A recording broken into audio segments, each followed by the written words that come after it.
찬미의 주님, 네, 오늘 성목요일부터 그리스도교 전례의 정점인 성삼일 전례가 시작되는데요. 토요일 부활 성야 미사 때까지 앞으로 오랜 전통에 따라 대형방송 이후 악기를 사용하지 않습니다. 여러분은 만일 오늘이 내 인생의 마지막 날이라면 무엇을 하실 건가요? 아마도 갖고 있는 통장과 물건들을 정리하고 사랑하는 사람들과 인사를 나누고 남기고 싶은 말들을 가다듬어 볼 것입니다. 무슨 일을 하든 그것이 내가 가장 중요하다고 생각하는 일일 것입니다. 그런데 돌아가시기 전 마지막 날에 예수님께서는 대야에 물을 부어 제자들의 발을 씻어주십니다. 예수님께서는 당신께 이 일이 가장 중요한 일이라고 말씀하고 계십니다. 예수님께서는 이 세상에 태어나신 첫날 남의 집 마구간 구유를 첫 잠자리로 삼으셨습니다. 그리고 이 세상을 떠나실 때는 또다시 남의 집을 빌려 사랑하는 제자들과 마지막 식사를 하시고는 잠도 주무시지 못하고 감옥에서 마지막 밤을 보내셨습니다. 주님께서는 오늘 성체 성사를 세워주십니다. 제1독서에서 들은 것처럼 이스라엘 백성은 이집트 땅을 탈출하기 전날 파스카 음식을 먹었고 어린 양의 피를 문설주와 상인방에 발라 죽음을 면할 수 있었습니다. 그리고 제2독서에서 들은 바와 같이 예수님께서는 돌아가시기 전날 제자들과 함께 파스카를 기념하시며 빵과 포도주를 주시고 이것이 너희를 위한 몸이고 내 피로 맺는 새 계약이라 말씀하셨습니다. 너희는 나를 기억하여 이를 행하여라 라는 말씀에 따라 교회는 2000년간 예수님을 기억하며 이를 행하고 있습니다. 그런데 요한복음은 또 하나의 매우 중요한 사실을 전하고 있습니다. 그것은 예수님께서 성체 성사를 제정하시며 제자들의 발을 씻어주셨다는 것입니다. 파스카 식사는 이집트에서의 지긋지긋한 종살이의 마지막 날 식사를 기념하는 축제입니다. 이제 더 이상 노예 생활을 하지 않아도 된다는 기대와 환희에 부풀어 있는 이 순간에 주님께서 일어서시더니 종들이나 하던 일을 하십니다. 당시 사람들은 샌들을 신거나 맨발로 다녔고 그래서 발이 무척 더러웠습니다. 식사 초대를 받아서 가면 먼저 그 집 종이 나와서 손님의 발을 씻었습니다. 그런데 예수님께서 그 일을 하십니다. 당신께서 돌아가실 때가 24시간도 남지 않은 시점에서 일어난 일입니다. 예수님께서 돌아가시기 전에 제자들에게 마지막으로 하신 일은 이처럼 발을 씻어주신 일입니다. 왜 발을 씻어주셨을까요? 세 가지 의미가 있습니다. 첫째, 서로 섬기라는 것입니다. 주님이며 스승인 내가 너희의 발을 씻었으면 너희도 서로 발을 씻어주어야 한다. 내가 너희에게 한 것처럼 너희도 하라고 내가 본을 보여준 것이다.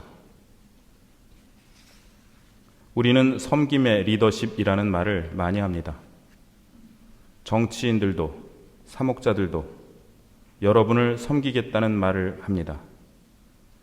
그러나 실제로 그렇게 하는 경우는 드뭅니다. 예수님께서는 진정으로 섬기는 것이 무엇인지 몸소 보여주십니다. 그것은 종이 주인에게 하는 일을 이제 주인이 종에게 한다는 것입니다. 둘째로 발을 씻어주신 것은 예수님의 죽음을 상징합니다. 예수님은 하느님과 본질이 같은 분이셨지만 굳이 하느님과 동등한 존재가 되려 하지 않으시고 당신 자신을 낮추셔서 십자가에 달려서 죽기까지 순종하셨습니다. 예수님께서 사람이 되신 것은 스스로 낮추신 것이고 실제로 죽으신 것은 그러한 낮추심의 절정에서 일어난 일입니다. 제자들 앞에서 엎드려 발을 씻어주신 것은 이러한 낮추심과 사랑의 절정인 십자가 죽음을 상징합니다. 그래서 베드로가 제 발은 절대로 씻지 못하십니다 라고 말했을 때 예수님께서는 내가 너를 씻어주지 않으면 너는 나와 함께 아무런 목도 나누어 받지 못한다고 말씀하십니다. 주님의 십자가를 거부하면 주님의 생명에 참여할 수 없기 때문입니다. 셋째로 발을 씻어주신 것은 세례를 상징합니다.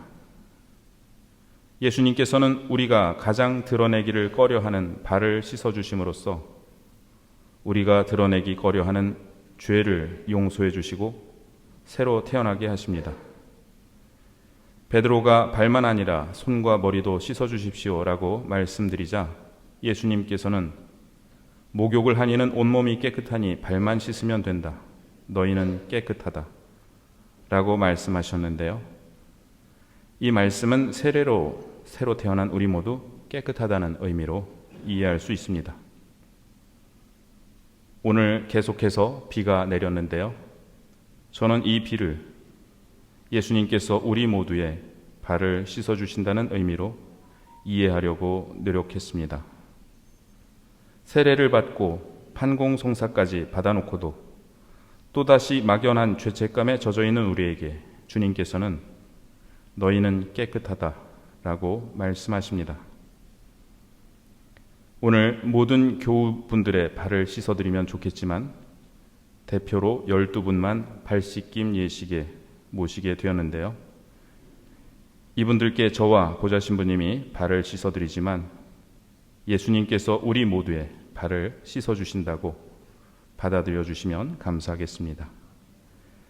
작년에는 어르신들 12분을 대표로 모셨는데 올해는 초등학생 2명, 중고등부 2명, 청년 2명을 제비로 뽑았고 중장년 3분과 어르신 3분으로 12분의 대표를 모셨습니다. 원래 정효순 아네스 자매님도 모시려고 했는데 지난 토요일에 병원에 입원하셔서 부득이 모시지 못했고 또 101살 101세 되신 이병옥 마르코 어르신 또 95세 되신 정순자 다리아 어머님 또 오늘 모시려고 했는데 오늘 아침에 다리아 어머니께서 또 병원에 입원하셨습니다. 그래서 구역장님 보고 대신 오라고 이렇게 부득이 이렇게 어려운 청을 드렸는데 응해 주셔서 감사합니다.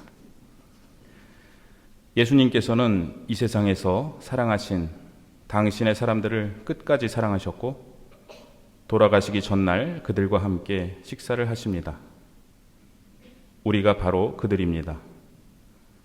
예수님께서는 이 세상에서 사랑하신 당신의 사람들을 불러 모으셨는데 우리가 바로 그들입니다.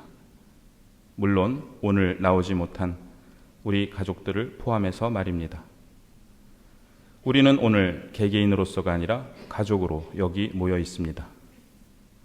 예수님께서 우리의 발을 씻어주시며 우리도 서로 그렇게 하라고 말씀하십니다.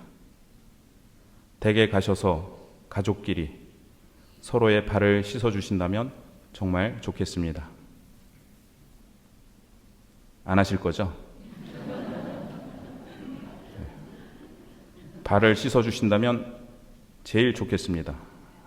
그런데 정말로 못하신다면 발을 씻는 마음으로 내가 할 수 있는 일이 무엇일까 기도해 보시고 그 일을 하시면 좋겠습니다. 집에 있는 가족뿐 아니라 성당에 함께 모여있는 우리 가족들도 서로 내가 저 사람에게 발을 씻어주는 마음으로 할 수 있는 일이 무엇일까 기도하시고 실천하시면 좋겠습니다. 그것은 아마 거창한 일이 아닐 것입니다. 대단히 작은 일일 수도 있습니다.